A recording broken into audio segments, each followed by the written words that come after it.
If you've been climbing a while, you learn to take coiling a rope for granted. But we've all had to learn somehow. I was actually taught. So I shouldn't feel surprised when people come up and say, "Hey Cliff, how do you coil a rope?"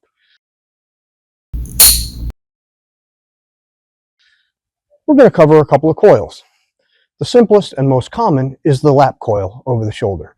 It's not a true coil. You simply lap the rope back and forth over your shoulders. You simply start off with the end of the rope. Sometimes you come in a ways from the end of the rope if you want to tie it off with the end. Move it over your shoulders. Let go of the starting end. Come grab the long end. Spread it out. Put it over your shoulder. Reach around with the other hand. Grab below your first hand. Spread it out. Put it over your shoulder. Lather, rinse, repeat. You can continue to do that until you have the whole rope coiled.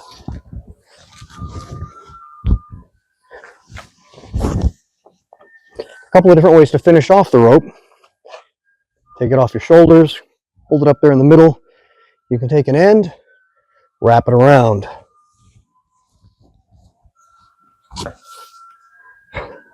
Overlapping it here to keep it nice and neat.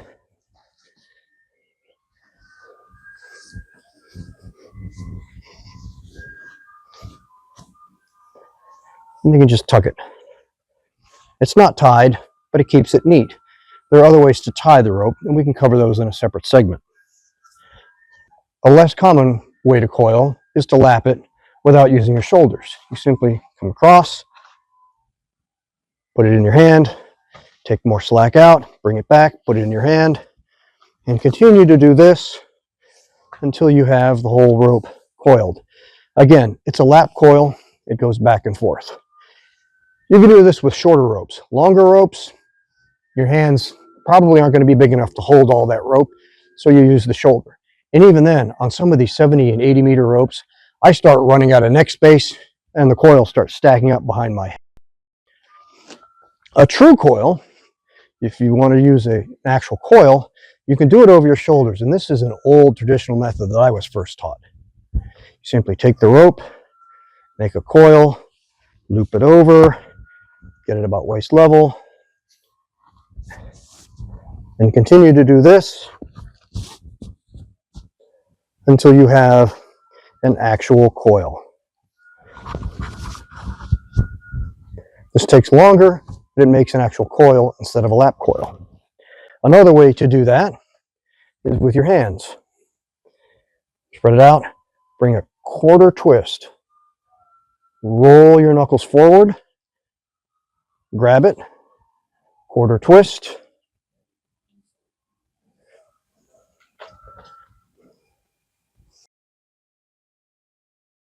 and you can continue to do that for the rest of the rope until you have a nice, neat coil.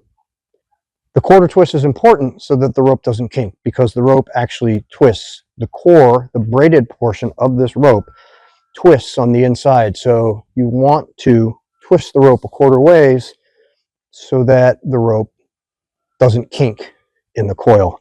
When you have a kinky coil, you end up with little figure eights like this that ruin your coil. The last coil we're going to cover is the backpack coil. This is most commonly used when you get to the top of a multi-pitch climb and you have to walk off. And this is the best way to wrap up your rope, throw it on your back, and carry it with you like a backpack. So you take the two ends of the rope, get an arm length or two out of the way. Then you simply do a lap coil. You'll have to do some adjusting because it's not necessarily going to be completely even.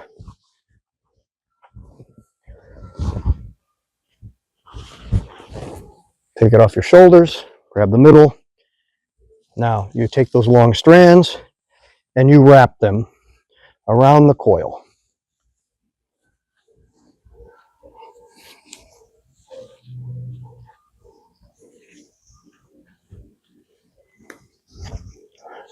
Once you've got that coil contained, tuck through the eyelet in the top. Pull both strands through. Now it's hanging by these two strands. Throw the coil over your back, take the strands, wrap them behind your back, capturing the coil.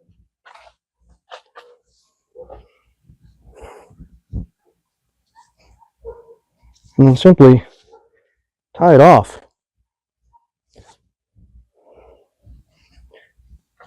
Now you are good to hike back down.